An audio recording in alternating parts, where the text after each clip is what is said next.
From the mid-1950s, Britain's motorcar industry had switched its emphasis from exports to the home market, and BMC launched their £496 Mini, which symbolised a new era.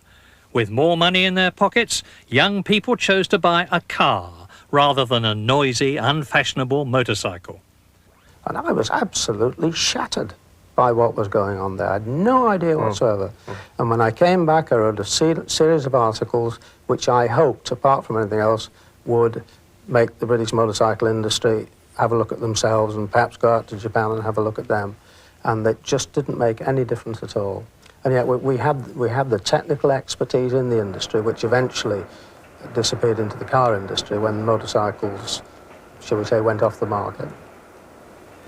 But the main thing was bad management, complacent management, who thought that they could go on selling the same old machines forever and a day. And they just didn't, they had their head in the sand, they didn't appreciate what was happening in Japan. Now, the story of the last 30 years is well known, and today, Japanese bikes rule our roads.